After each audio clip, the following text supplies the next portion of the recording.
C'est aujourd'hui que l'aventure Chiargao touche à sa fin. Après plus de 4 mois passés à l'autre côté de la planète, il est temps pour moi de rentrer en France. Et c'est avec le cœur lourd que je quitte cette île et que je vais devoir prendre ces avions pour rentrer chez moi.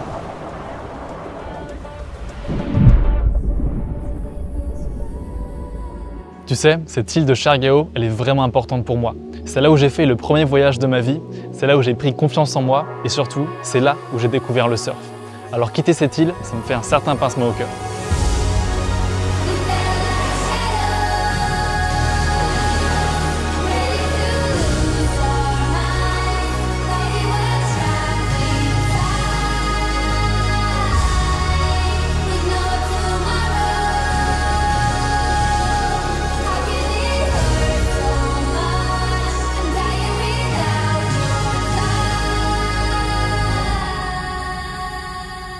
Mais tout voyage a une fin, mais c'est le moment pour moi de rentrer en France. Pendant ces 4 mois intenses, il s'est passé des choses extraordinaires. J'ai réussi à sortir mon école de surf en ligne, créer un maximum de contenu, des vidéos sur le surf, sur le voyage, sur les rencontres, sur d'autres expériences. J'ai rencontré des personnes incroyables et je me suis tout simplement battu pour réaliser mes rêves et mes ambitions. Alors, c'est dans une dynamique de travail acharné que j'ai évolué. Et puis tu sais, depuis le début de cette chaîne, je te cache rien. Je suis tout le temps transparent et 100% honnête avec toi. Alors dans cette vidéo, on va tâcher ensemble de faire un bilan professionnel, un bilan de surf et aussi un bilan personnel sur ce qui s'est passé sur la fin de ce voyage à Chiargao. Si jamais tu me connais pas, moi c'est Hugo et ici tu es sur la chaîne YouTube Waved. Je te poste toutes les semaines des vidéos de surf et de voyage, que ce soit des tutoriels, des documentaires ou même des vlogs sur le surf. Alors si tout ça, ça t'intéresse, faut vraiment que tu t'abonnes à cette chaîne pour ne rien louper. Et aujourd'hui, on va faire le bilan de ces 4 voire 5 mois que j'ai passé sur cette île de Chiargao, située au sud-est de l'archipel des Philippines. Et ensuite, on va rentrer en France. Mais bien sûr, avant de rentrer dans le vif du sujet, je vais t'emmener avec moi dans ma dernière session de surf ici à Chiargao, aux Philippines. Profite bien et c'est parti.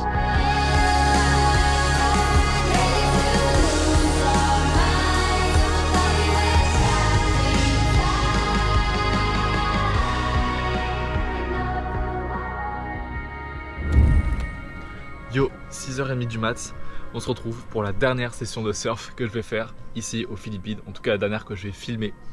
Et voilà, du coup je t'emmène avec moi, je me réveille dans ce magnifique lieu, je te montre. Je vois passer en caméra embarquée là. Regarde ça, c'est incroyable.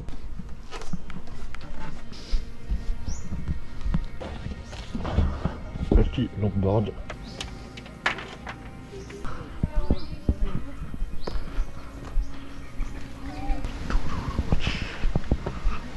Yeah, we go there. She at the back. Si ça c'est pas beau, comme dernière session, allez, petite session longboard, super chill, des mini vagues, mais ça va faire plaisir de se mettre à l'eau le matin. Et voilà, qu'on va commencer cette journée en douceur. On va aussi finir cette session de surf en douceur. C'est parti.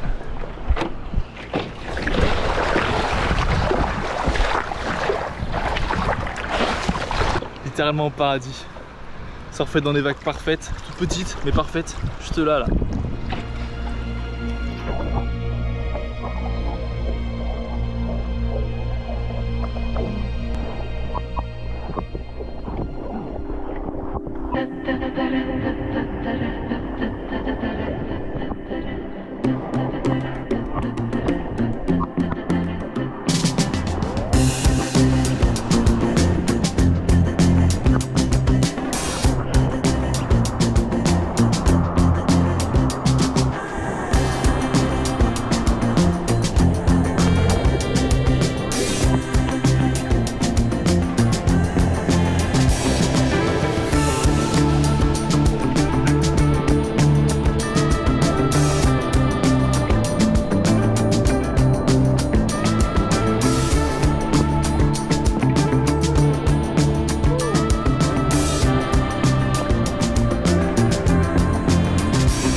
Juste avant de faire le bilan, fallait que je te dise quelque chose. Pendant mes derniers jours ici à Siargao, j'ai décidé avec une amie qui s'appelle Paula de louer ce magnifique Airbnb qui se trouve juste derrière moi. Et franchement, l'endroit est tellement beau avec un spot de surf juste en face qu'il faut absolument que je te montre à quoi ça ressemble. Alors je te laisse apprécier ces belles images que j'ai pu filmer de ce Airbnb perdu complètement au milieu de la jungle avec des magnifiques palmiers partout et un beau coucher de soleil.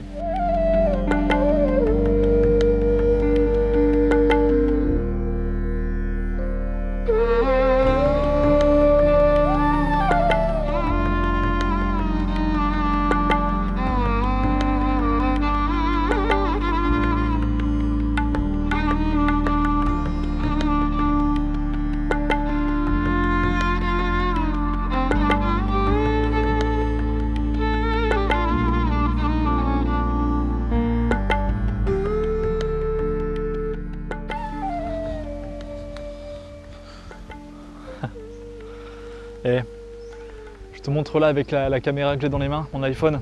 C'est quand même pas mal la vue, hein. Regarde, je te filme cette vidéo bilan depuis ce magnifique spot que j'ai trouvé au milieu de la forêt. Bref, c'est parti.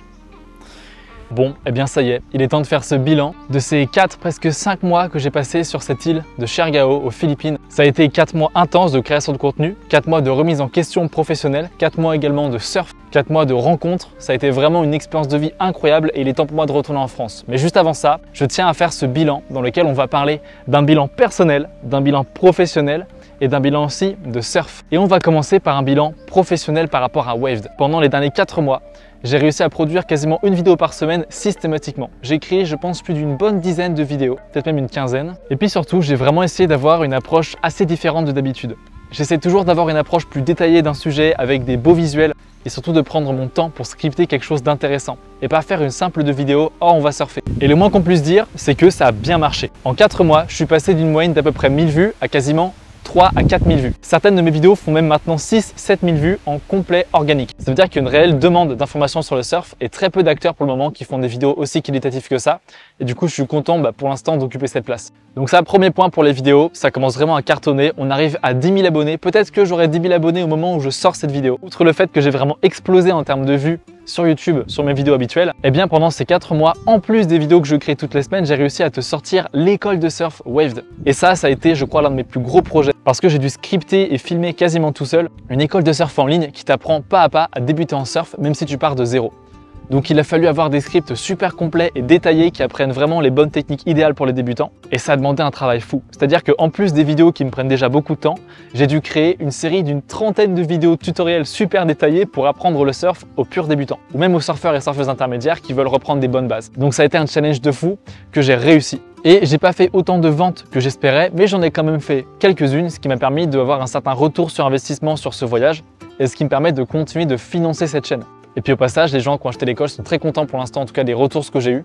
Et j'ai prévu plein d'autres modules qui vont arriver un peu plus tard dans l'année, sur par exemple la kiné et le surf, l'échauffement, une immersion complète avec moi pour aller surfer et apprendre comment je fais pour du coup mes sessions de surf, et plein de choses qui vont sortir un peu plus tard. Donc ça a été vraiment complètement dingue. D'ailleurs, si jamais ça t'intéresse de rejoindre l'école de surf Waved, tu es le bienvenu ou la bienvenue, tu as tous les liens qui sont en description. Bon, troisième partie sur le bilan professionnel, j'ai commencé à être démarché par des sponsors. Ça veut dire que les vidéos commencent à bien cartonner, que la chaîne commence à grandir et qu'il y a des marques qui commencent à me contacter. Et ça c'est cool parce que je vais bientôt pouvoir vivre à 100% de Waved si jamais je continue à ce rythme-là. Pour l'instant, il n'y a aucune vidéo qui a été sponsorisée, tout simplement parce que je fais très attention avec les marques avec lesquelles je travaille. Ah oui, une dernière chose, je suis dans une certaine phase de recrutement de l'équipe Waved. Donc à terme, j'aimerais bien avoir une ou un graphiste, une ou un kiné qui bosse pour moi, une ou un prof de surf qui bosse aussi pour Waved. Enfin bref, j'ai fait quelques appels avec quelques personnes et j'ai déjà trouvé normalement ma graphiste qui va réaliser les illustrations de Waved, donc elle se reconnaîtra si jamais elle regarde cette vidéo. Sache que ça va envoyer du lourd pour vraiment t'illustrer des vidéos tutoriels de super bonne qualité. Donc voilà, le projet avance lentement mais sûrement. Et du coup, merci d'y participer en regardant mes vidéos, en partageant ce que je fais, en écoutant mes conseils, en achetant l'école de surf Waved. Bref, en faisant tout ça, ça m'aide énormément à faire grossir ce projet Waved et j'espère qu'un jour, on va pouvoir avoir une belle équipe autour de ça.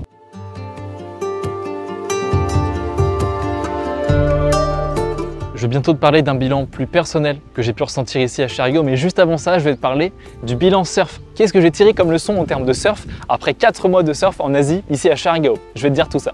Première grosse amélioration que j'ai pu constater ici après quasiment 3 ans de surf quotidien, c'est j'ai vraiment amélioré ma génération de vitesse. Et comme je l'ai dit dans une précédente vidéo, la génération de vitesse en surf, c'est vraiment le premier maillon d'une chaîne de mouvement qui va ensuite te permettre d'aller taper à la section dans laquelle tu veux taper avec les vitesses que tu as générées, engager des manœuvres plus rapides, plus radicales. Et donc pour moi, c'était important de m'améliorer en génération de vitesse et je pense vraiment que c'est quelque chose que j'ai réussi à faire ici. Et j'espère aussi que le fait de regarder mes vidéos et de te comparer à ma propre progression, ça te donne toi aussi des leçons et des clés de progression pour que tu progresses aussi via le fait que tu suives cette aventure wave. Deuxième chose que j'ai réussi à bien améliorer, c'est mon take-off. J'arrive maintenant à faire un take-off sur des vagues qui sont beaucoup plus creuses, beaucoup plus rapides qu'avant. Et ça, c'est dû au fait que j'ai pu surfer à Stimpy's, une vague qui casse vite. Et quand il y a parfois des grosses conditions, il faut vraiment faire attention à son take-off. Parce que si tu n'as pas un petit angle quand tu take-off, tu te fais d'un seul coup manger par la vague. Notamment également sur la vague de Cloud9. Je suis allé surfer une petite dizaine de fois à Cloud9 justement. Et pareil, c'est une vague qui pardonne pas. Aussitôt que ton take-off il est fait, il faut que tu sois bien compressé et que tu sautes, tu vois, que tu fasses un petit mouvement de génération de vitesse pour te placer bien. Sinon, tu te fais tout simplement manger. Également au niveau des manœuvres, alors là je parle en frontside parce qu'en backside j'ai encore vraiment du mal. Mais je commence à bien faire des petits rollers quand je suis en frontside. Donc c'est quand tu vas taper le haut de la vague et tu vas faire un petit virage. Ça commence bien à rentrer. Je manque encore un petit peu d'expérience. Il faut que je passe plus de temps dans l'eau, il faut que je pratique un peu plus. Mais globalement, ça commence à rentrer. Par contre, si j'ai bien un point faible ici que j'ai découvert à Sharigao, c'est que je suis pas très bon en backside. Voilà, pourtant je surfe énormément en backside, mais j'ai vraiment du mal à progresser là-dedans. Donc j'essaie un petit peu d'analyser mon surf, de regarder comment les autres font. Et je pense que c'est surtout une question d'ouverture du buste, d'ouverture des bras, de regard et d'équilibre. Donc je vais continuer à m'entraîner. Maintenant, il est temps de faire un bilan un peu plus personnel de ce voyage. Et tu vas voir, il y a du bon et il y a aussi un peu de mauvais.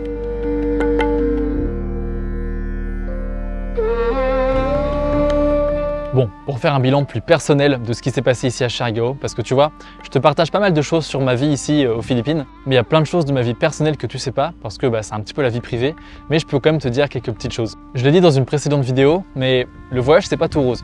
Il y a pas mal de gens qui idéalisent un petit peu mon mode de vie, qui se disent que je vis sous les cocotiers toute l'année, que j'ai une vie absolument parfaite, paradisiaque, à base de plages de sable blanc. Et sache que c'est pas vrai, parce que quand tu voyages, t'es loin de chez toi.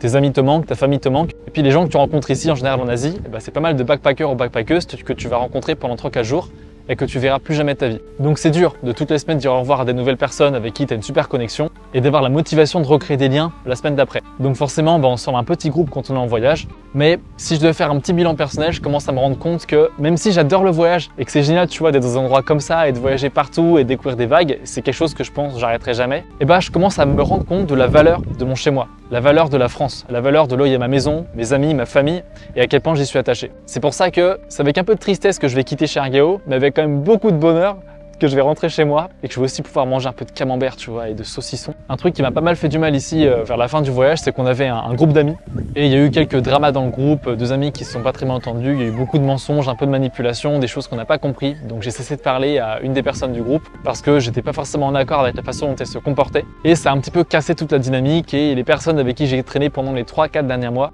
sur la fin, on les fréquentait plus trop. Donc je t'avoue, c'est un peu triste, ça m'a pas mal affecté et j'ai eu un petit coup de blues d'ailleurs, j'en ai parlé sur Instagram. Mais voilà, je me dois d'être clair et transparent avec toi parce que ça fait partie de mes valeurs. Également, une autre petite anecdote que j'ai à te raconter d'un point de vue perso.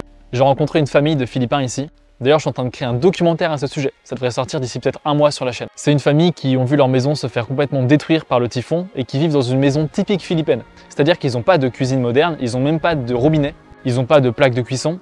En fait, ils cuisent tout avec du feu de bois, dans une maison construite avec des bouts de bois de récupération, des palettes, etc. Et ils sont également surfeurs et surfeuses. Et leur mode de vie, leur gentillesse, leur générosité m'a vraiment touché, m'a vraiment intrigué. Ils ont survécu au typhon qui a quasiment ravagé l'île. Ils ont toujours eu le sourire, toujours eu un big smile comme ça, beaucoup de force mentale. Et ça m'a fait un petit peu remettre en perspective ma propre vie. Et sûrement du coup la tienne quand tu verras le documentaire.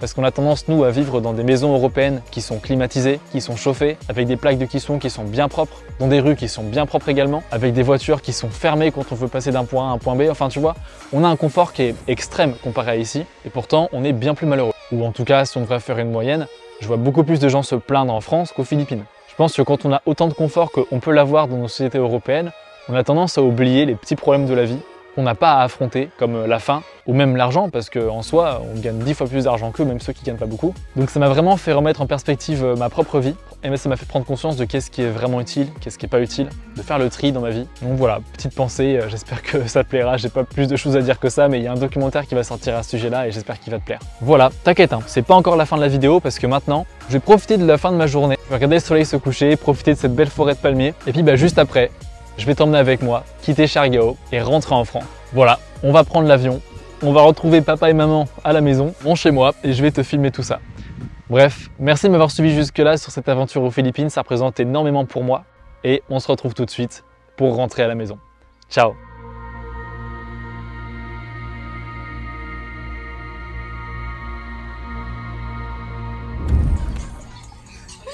J'ai profité de mes dernières heures sur l'île pour passer une petite soirée avec mes amis, et c'est le lendemain matin, assez tôt, que je me suis réveillé. J'ai dit au revoir à tout le monde, et je me suis dirigé dans le van pour aller à l'aéroport. Je te cache pas que j'avais un peu les larmes aux yeux, j'étais très émotif à ce moment-là, et j'ai ensuite entamé mon voyage pour rentrer chez moi. C'est temps de partir. Ok.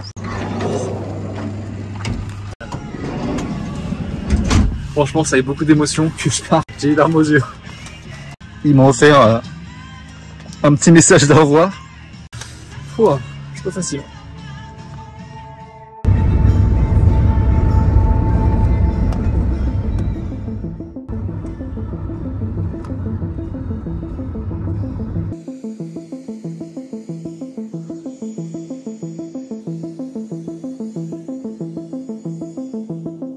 Je suis rentré directement de Chergao à Pornic en Loire-Atlantique sans aucune escale, donc le voyage m'a pris un total de 2 jours non-stop, ça a été vraiment super long.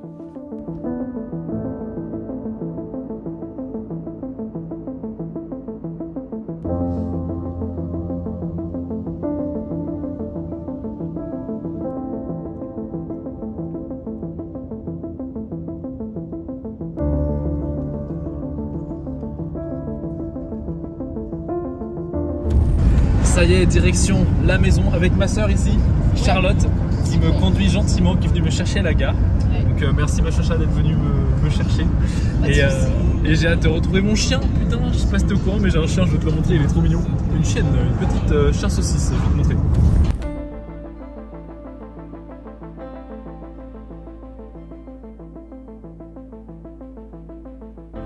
Bon, si jamais t'es pas au courant, j'ai un chien saucisse, elle s'appelle Talia. C'est un détail qui est absolument inintéressant par rapport au surf, mais voilà, elle était dans le coin, donc je voulais te la présenter. Dis bonjour Talia, tu vois? Bon, du coup maintenant, il est temps pour moi de te parler des projets futurs. Et là, ça va vraiment t'intéresser si tu fais partie des gens qui suivent de près l'aventure Waved. Parce que comme je te dis, j'ai envie d'être très transparent et j'ai envie que tu fasses partie de cette aventure. C'est pour ça que je suis très transparent avec toi. Donc, quels sont les projets à venir? Où est-ce que je vais aller surfer? Quels sont les prochains voyages? Je vais t'expliquer tout ça. Et je vais laisser Talia tranquille. Allez, oust. Avant d'aller plus loin, je fais une petite parenthèse dans la vidéo. Si jamais t'es pas encore au courant, je t'ai sorti le kit de démarrage surf. C'est un kit gratuit que tu peux retrouver en description, c'est le premier lien. Et en gros, je t'apprends les grandes bases du surf à l'intérieur. C'est une série de vidéos qui t'explique comment choisir ta première planche de surf, ta combinaison, comment prendre tes premières vagues, avec 2-3 conseils en plus et plein de choses qui sont vraiment intéressantes si jamais tu es complètement débutante ou débutant en surf. Donc n'hésite pas à checker ça, c'est gratuit, je te le rappelle, et c'est le premier lien en description. Et si tu veux aller un peu plus loin et que tu veux un maximum d'informations pour débuter en surf, et bah tu peux t'inscrire à l'école de surf Waved. Donc bien sûr, toutes les infos sont en description, comme toujours. Ceci étant dit, on va déjà commencer par rapport au surf. Malheureusement, là je suis rentré en France, j'ai regardé les conditions, il n'y a rien, c'est plat. En tout cas en Loire-Atlantique, c'est pas une région qui est très connue pour le surf. Alors il y a de très bons spots de surf ici, mais malheureusement là pendant les 2 prochaines semaines à venir, il n'y a pas grand chose. Donc heureusement j'ai des vidéos en stock que j'ai à te monter et 2-3 petits concepts qui sont intéressants. Mais ça va prendre un certain temps avant que je puisse retourner surfer ici, donc j'espère qu'il y aura des conditions bientôt. Après, pour être transparent avec toi, dans 2 semaines je pars en vacances avec ma famille et on va vers Biscarrosse. Donc j'imagine qu'il y a des spots de surf dans le coin. Si jamais tu es de Biscarrosse, n'hésite pas à me lâcher un petit commentaire, comme ça je vais aller checker ça. Et j'essaierai de te faire une petite vidéo là-bas. Bon, je vais pas essayer d'être super long parce que la vidéo est déjà assez longue comme ça. Et là, j'ai plusieurs priorités. Maintenant que je suis rentré en France, ma priorité c'est l'école de surf Waved. Alors j'ai des vidéos en stock, c'est pour ça que je vais me permettre de me focus à fond sur l'école de surf. Mais là, j'ai envie de sortir des modules dans l'école de surf Waved, donc le module kiné / préparation physique. C'est un module qui va t'apprendre l'échauffement idéal pour aller surfer, des exercices pour être plus performant en surf et à la rame notamment. Et aussi voir potentiellement des exercices pour prévenir les blessures et augmenter sa mobilité en surf. Alors je suis en train de voir avec mes potes kinés comment je vais m'organiser pour faire ça. Mais par curiosité, si jamais tu es un professionnel de santé ou une professionnelle de santé, donc j'entends par là ostéopathe ou kinésithérapeute, ou même préparateur ou préparatrice physique, n'hésite pas à me contacter sur Instagram ou sous l'adresse mail qu'il y a en description, parce que je chercherai potentiellement une de ces personnes pour créer ces modules avec moi. Je suis en train également de me renseigner sur pourquoi pas créer une marque Waved, mais j'ai plusieurs questionnements qui me viennent à l'esprit. En tout cas, au moins, dans les projets que je réalise, j'essaye de ne pas créer des produits inutiles qui soient faits avec de la mauvaise qualité et qui dépensent du carbone de manière inutile. Et c'est pourquoi je suis en train de me questionner sur une marque de vêtements ou une marque de surf. Parce que, par pure définition, ne pas créer de marque, c'est plus éco-responsable que créer une marque éco-responsable, tu vois. Bah oui, parce que si je crée pas de marque en soi, j'ai pas de coût de production, j'ai pas de production du tout en fait, j'ai rien. Je dépense pas de carbone dans l'importation, la fabrication ou quoi que ce soit, ou dans des déchets. Alors que si je crée une marque, même si elle est éco-responsable, forcément ça va plus polluer que de ne pas créer une marque. Est-ce que tu vois un peu le dilemme qui s'offre dans ma tête? Après je me dis, est-ce que c'est pas bénéfique de communiquer sur des produits de qualité pour inciter les gens à consommer mieux? Et du coup, au final, le bilan c'est que créer une marque éco-responsable, ça a quand même plus de bénéfices que de ne pas en créer. Mais là on part dans des questionnements plutôt philosophiques et je t'avoue j'ai vraiment du mal à trancher sur la question. Mais j'ai confiance en moi, j'ai confiance en l'avenir et je pense que je vais vite trouver mes réponses. Sinon, là je te prépare une vidéo qui va s'appeler le surf à Siargao en 2023, comment c'est. Et si jamais t'as envie d'aller aux Philippines, cette vidéo va bien t'intéresser. J'ai également une vidéo qui est prévue qui va s'appeler comment je filme mes vidéos. Et je vais te montrer tout mon matos vidéo. Je vais t'expliquer comment je fais pour filmer et te donner des conseils si toi aussi tu veux filmer de la vidéo de surf. Donc là aussi, reste bien connecté parce que ça va bien t'intéresser. Donc voilà, j'ai été assez transparent avec toi je pense. N'hésite pas à me dire dans les commentaires si tu as des vidéos que tu aimerais bien que je réalise. Peut-être des documentaires ou des tutos en particulier ou même des vlogs sur 2-3 trucs qui te semblent intéressants. Vraiment dis-le moi en commentaire parce que mon but c'est de te régaler sur cette chaîne et aussi de faire un truc que j'aime bien. Mais globalement, si tu as des idées, je suis preneur. N'hésite pas à checker toujours le kit de démarrage surf que je te mets en description et à t'abonner aussi à mon compte Instagram si jamais ce n'est pas déjà fait. Et sur ce, je te dis à la semaine prochaine et d'ici là, surfe bien. Ciao!